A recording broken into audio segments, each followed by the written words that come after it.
নমস্কার বন্ধুরা, কেমন আছেন সবাই? রুনুদির প্যাশন চ্যানেলে আপনাদের সবাইকে স্বাগত জানাই। আজ আমি দুর্দান্ত এবং ইজি একটি ব্রেকফাস্ট রেসিপি নিয়ে আপনাদের সামনে হাজির হলাম। আমি যেমন যেমন পরিমাণে এই রেসিপিটি আপনাদের বলবো, ঠিক তেমন তেমন পরিমাণে করবেন। দেখবেন বাচ্চা থেকে বড়রা সবাই খুব ভালো খাবে। এবং এই এত গরমের মধ্যে ঝটপট কি বানানো যায় সেটা নিশ্চয়ই ভাবছেন, তো এটা ঝটপট বানিয়ে নিন। প্রথমে আমি একটি মিক্সিং বোল নিয়ে নিয়েছি, তাতে আমি একটি ছোট্ট কাপের 1 কাপ পরিমাণ সুজি নিয়েছি। এরকম একটা ছোট্ট কাপে 1 কাপ পরিমাণ সুজি নিলে একজনের মাপে তো ব্রেকফাস্ট রেডি হয়েই যায়। ঠিক ওই একই কাপের 1 কাপ পরিমাণ আমি জল নিয়ে নিলাম। যদি 2 জন বা 3 জন খান তাহলে 3 কাপ পরিমাণে কিন্তু রেসিপিটা রেডি করবেন। আর যদি একজন খান তাহলে 1 কাপ পরিমাণেই নেবেন। আর 1/2 কাপ আমি এখানে নিয়েছি টক দই। এবার প্রত্যেকটা খুব ভালোভাবে মিশিয়ে নিয়ে মিক্সিং বলে আমি একটা স্মুথ ব্যাটার তৈরি করে নেব। আমার স্মুথ ব্যাটারটি তৈরি হয়ে গেছে। এবার আমি একটি পাত্রে ঢেলে কিছু উপকরণ এখানে আস্তে আস্তে মিশিয়ে নেব। এই ব্রেকফাস্ট রেসিপিটি দেখবেন এত দুর্দান্ত লাগবে যে সবারই ভালো লাগবে। সামান্য একটু গোটা জিরে আমি এখানে দিয়ে দিলাম। তারপর এখানে বেকিং সোডা, যেটাকে আমরা খাবার সোডা নামে জানি, এই বেকিং সোডা 1 টেবিল স্পুন দিয়ে দেবেন। 1 কাপের মাপে কিন্তু আমি বলছি। তারপর স্বাদ মতো লবণ এখানে দিয়ে দেবেন। এখানে কিন্তু বেকিং পাউডারটা ইউজ করবেন না, বেকিং সোডাটাই ইউজ করবেন। এবার সমস্ত উপকরণগুলিকে খুব ভালোভাবে প্রায় মিনিট 3-4 মতো ফেটিয়ে নেব। খুব ভালোভাবে ফেটিয়ে নেব। দেখুন থিকনেসটা কিন্তু ঠিক এরকম পর্যায়ে হবে। এরপর খুব ভালোভাবে মেশানো হয়ে গেলে প্রায় 10 থেকে 15 মিনিটের মতো একটি ঢাকনা দিয়ে এই বোলটাকে আমি ঢেকে রেখে দেব। এটা যতক্ষণ ঢাকা থাকবে ততক্ষণ আমি একটি চাটনি বানিয়ে নেব। গ্যাসে একটি কড়াই আমি দিয়ে দিলাম, আর এখানে 50 গ্রাম মতো বাদাম আমি দিয়ে দিলাম। আমি একটি বাদামের চাটনি বানিয়ে দেখাবো। এর সঙ্গে টমেটো সস বা বাদামের চাটনি দুটোই খুব দুর্দান্ত লাগে। তো আমার কাছে কাঁচা বাদাম ছিল, তাই আমি একটু টাইম নিয়ে বাদামটাকে ভেজে নেব। তারপরে খুব ভালোভাবে ভেজে নেওয়ার পর যদি আপনাদের কাছে ভাজা বাদাম থাকে তাহলে আপনারা সামান্য একটু নেড়ে নেবেন। তারপর আমি খোসাটাকে খুব ভালোভাবে পরিষ্কার করে নেব। তারপর গ্যাসে আবারও কড়াইটা বসিয়ে দিলাম। কড়াইটা একটু গরম হয়ে যাওয়ার পরে সামান্য একটু সর্ষের তেল আমি দিয়ে দিলাম। তারপর একটা শুকনো লঙ্কা দিয়ে দিলাম। লঙ্কাটাকে একটু ভাজা ভাজা করে নেব। এরপরে আরও কিছু উপকরণ আমি এখানে দেব। একটা কাঁচা লঙ্কা, ছোট্ট 3 কোয়া রসুন, আর ছোট্ট 2 কিউব আদা। আপনারা যদি নিরামিষ খান তাহলে রসুনটা স্কিপ করে দেবেন। আদা, কাঁচা লঙ্কা, শুকনো লঙ্কাটাকেই একটু ভেজে নেবেন। তারপর একটা মিক্সিং বোল আমি রেডি করে নিয়েছি। তার মধ্যে আমি ওই ভেজে রাখা বাদাম, যেটা খোসা ছাড়িয়ে নিয়েছিলাম, সেটা দিয়ে দিলাম। আর ভেজে রাখা শুকনো লঙ্কা, কাঁচা লঙ্কা, রসুন, আদা দিয়ে দিলাম। তারপর একটু তেঁতুলের কাত আমি বের করে রেখেছিলাম। এখানে 2 চামচ মতো তেঁতুলের কাত আমি ব্যবহার করে নিলাম। আর স্বাদ মতো লবণ আমি এখানে দিয়ে দেব। লবণ আমি 1/2 টেবিল স্পুন মতো দিলাম।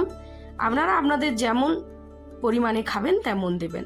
আর 1.5 টেবিল স্পুন মতো চিনি এখানে আমি ব্যবহার করে নিলাম। তারপরে যতটা গ্রেভি খাবেন সেই অনুযায়ী জলটা মিশিয়ে নেবেন। আমি একটু মোটা মোটাই করব, তাই অল্প পরিমাণে আমি জল মিশিয়ে দিলাম। এবার খুব সুন্দর করে এটা আমি পেস্ট করে নেব। আমার পেস্ট রেডি হয়ে গেছে। দেখুন ঠিক এই রকম মোটা মোটা আমি চাটনিটা করে নিয়েছি। আপনারা চাইলে এটাকে একটু জল মিশিয়ে পাতলাও করে নিতে পারেন। আবারও গ্যাসে আমি একটি কড়াই বসিয়ে দিলাম। কড়াইতে আমি একটি শুকনো লঙ্কা দিয়ে দিলাম। শুকনো লঙ্কাটা একটু ভাজা ভাজা করে নেওয়ার জন্য নাড়াচাড়া করে নেব। এরপর অল্প সামান্য একটু গোটা কালো সর্ষে এখানে আমি ফোড়নের জন্য দিয়ে দিলাম। সর্ষে আর লঙ্কাটাকে একটু 2 থেকে 3 মিনিটের মতো ভাজা ভাজা করে নেব। তারপর যেই বাটিটায় আমি বাদামের চাটনিটা রেডি করে রেখেছিলাম সেই বাদামের চাটনিতে এই ফোড়নটা মিশিয়ে দেব। আমার বাদামের চাটনিটি রেডি। আপনারা যদি ভেজ খান তাহলে রসুনটা কিন্তু স্কিপ করে নেবেন, দেখবেন কি দুর্দান্ত লাগবে এই বাদামের চাটনিটা। এটা আপনি আবার ভাতেও কিন্তু খেতে পারেন বা রুটির সঙ্গেও অনেকে খায়, রুটি পরোটার সঙ্গে। এরপর আমি কড়াইতে খানিকটা জল বসিয়ে একটা স্ট্যান্ড বসিয়ে দিয়েছি, আর এই বাটিটার মধ্যে আমি বসাবো। আপনাদের কাছে যদি ছোট্ট গোল থালা থাকে তাহলে থালার মধ্যেও কিন্তু আপনারা সেটা রেডি করতে পারেন। আমার কাছে খুব ছোট থালা ছিল না, খুব বড় বড় থালা ছিল, তাই আমি বসাতে পারলাম না। আমি একটা চাপটা টাইপের বাটির মধ্যে এটা বসিয়ে নিলাম। তারপর ব্যাটারটা ঢেলে দিলাম আর একটু কাঁচা পাকা লঙ্কা ওপর দিয়ে ছড়িয়ে দিলাম যাতে দেখতে সুন্দর লাগে। বাচ্চাদের জন্য বানালে অবশ্যই কিন্তু আপনারা এই লঙ্কাটি স্কিপ করবেন, আর বড়রা যদি খায় তাহলে লঙ্কা দিয়ে খাবেন, দেখবেন দারুণ লাগবে খেতে।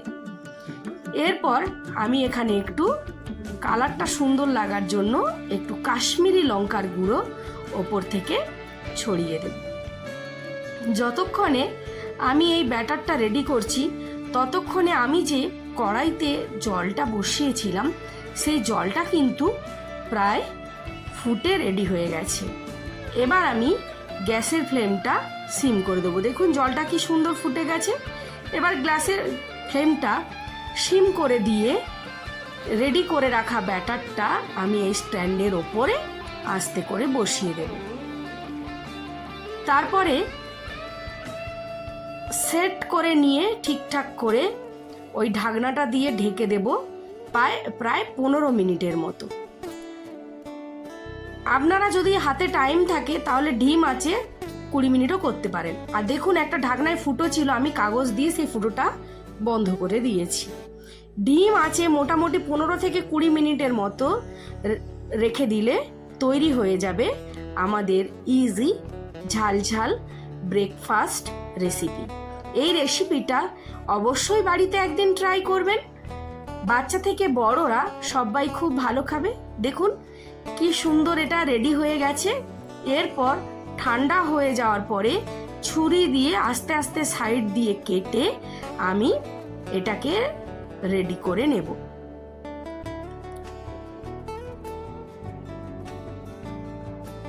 এই প্রচণ্ড গরমের দাবদাহে মনে হচ্ছে যে কত ঝটপট রান্না করে বাচ্চাদেরকে আমরা দেব। তো এই ঝটপট রান্নাটা কিন্তু আপনারা বানিয়ে নিতে পারবেন। তারপর ছুরি দিয়ে নিজে যেমন শেপ দেবেন সেরকম শেপ অনুযায়ী এটাকে টুকরো টুকরো করে কেটে দেবেন। 1 কাপ সুজি দিয়ে কিন্তু একজনের পেট ভরা খুব সুন্দর ব্রেকফাস্ট রেসিপি রেডি হয়ে যাবে। নিশ্চয়ই এই রেসিপিটি আপনাদের ভালো লেগেছে। যদি ভালো লাগে তাহলে একটি লাইক দেবেন, আর যদি আমার চ্যানেলে নতুন বন্ধু হয়ে থাকেন তাহলে প্লিজ প্লিজ প্লিজ বন্ধু চ্যানেলটা আমার সাবস্ক্রাইব করবেন। সবাই ভালো থাকবেন, সুস্থ থাকবেন, সাবধানে থাকবেন। চলুন বন্ধুরা, আজকের মতো বিদায় নিলাম।